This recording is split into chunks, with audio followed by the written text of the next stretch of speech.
Morning, a warm welcome to Maritime and Port News. Maritime and Port News is proudly sponsored by the Ghana Shippers Authority. They provide you with the best in oil shipping solutions. Contact them at the Shippers House in Accra. You can also join us live on YouTube on Omanfm and on Facebook on Lecture TV GH.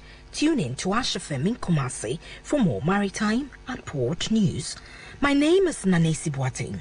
In our stories, the Director General of the Ghana Port and Harbours Authority, GPHA, Michael Lugoje, has admonished industry players in the maritime and port sector to put in place resilient strategies that will enable them to manage the various ports in a manner that will not unleash irreparable crisis on the economies. According to him, our industry is faced with so many challenges, mainly because the African sector is a demand-derived industry. He noted that the past 2 years have been very difficult for all ports, and as normalcy begins, there is the need for us to understand that there may be possible challenges even worse than COVID-19, as evidenced in the surge in monkeypox in some ports of the world, including 5 reported cases in Ghana. Other than that, the Russia-Ukraine war has also become a global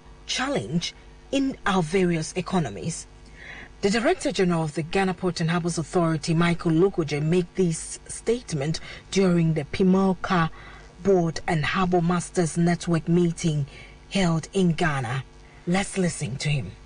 Just before COVID, nobody ever imagined that you wake up on a certain day and the whole country will be shut down. Don't leave your house, yet you must feed. Don't leave your house, but lights must run, and then cargoes must leave the ports. Ships that arrive in the ports will have to discharge the cargoes. Nobody ever imagined that in the maritime industry or anywhere else, but we were hit by it. Because all along, what we ever imagined were maybe earthquakes and the rest.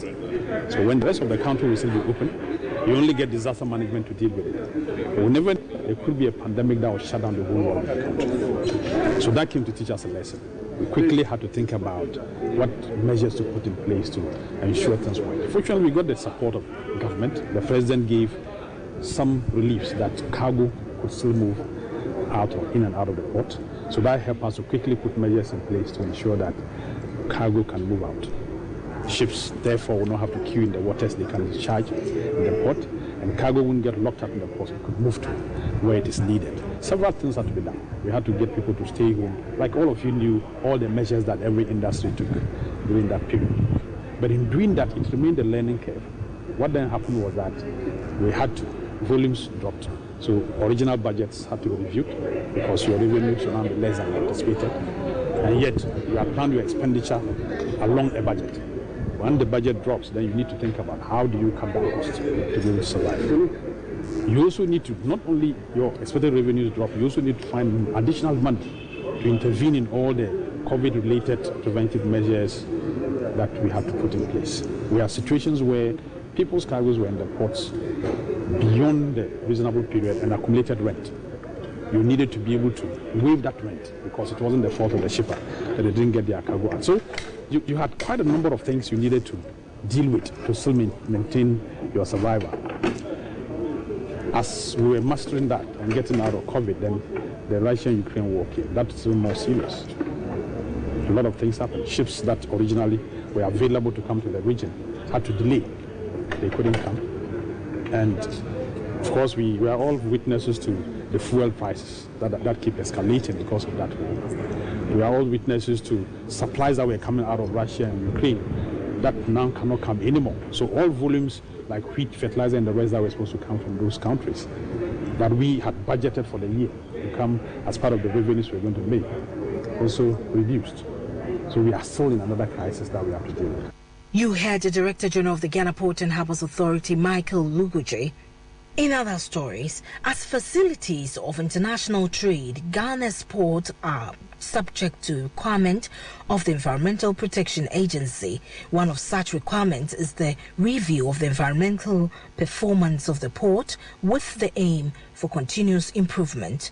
To this end, the Ghana Port and Harbours Authority has contracted an environmental consultant, Coastal and Reclamation Engineer Services Limited, CARES Ghana, to audit its environmental performance and develop a comprehensive environmental management plan as well as an oil spillage contingency plan. It is expected to be completed before the end of 2022. The authority has engaged the various stakeholders who operate in the port enclave to obtain their input for the project. Meanwhile, the General Manager in charge of Estate and Environment at GPHA, James Benjamin Gazy, said a similar engagement has been carried out at the port of Takoradi towards the same objective. If you just joined us, you're listening to Maritime and Port News. Supply chains are experiencing a massive bullwhip from the COVID-19 economy and have built up massive inventory levels, a slowdown in consumer spending caused by inflation, and a potential recession will have a massive impact on freight demand and prolong an inventory drawn down. As we look at the pandemic through the review mirror, the economy is shifting to a new phase. While the United States is currently experiencing full employment, American consumers are incredibly stressed about the state of the economy and personal financial security. Inflation, crashing stock market, higher interest rates, and economic uncertainty are sapping any confidence that full employment should offer. For supply chain, the consumer pullback couldn't come at a worse time. The bullwhip effect has created a massive overstock of inventories and wreaked havoc on global supply chains as companies try to recover from the pandemic economy. In other stories, a subsidiary of China State Shipbuilding Corporation, CSSC, delivered the new world's largest container ship this week in Shanghai. The vessel, named Everlord, has a carrying capacity of 24,000 20-foot equivalent units, giving her the unofficial world record holder title. The vessel measured 400 meters long by 61.5 meters wide and a draft of 17 meters. Everlord was delivered by Honghua Shipbuilding, a subsidiary of CSSC, to the subsidiary of Taiwan's shipping company Evergreen Marine Corporation. The vessel is the seventh in what is called the Evergreen A class and the first ship in the class, and the world to surpass the 24,000 TEU mark. The first 6 ships in the class were built by Samsung Heavy Industries in South Korea. However, those clock in at a slightly smaller capacity of 23,992 TEUs. Despite having the same dimensions, the first ship in the class, Ever Ace, previously held the title of world's largest following her delivery in July 2021. In total, there are 13 ships planned for the Evergreen A class, including 4 building by Hujan, Huanghua.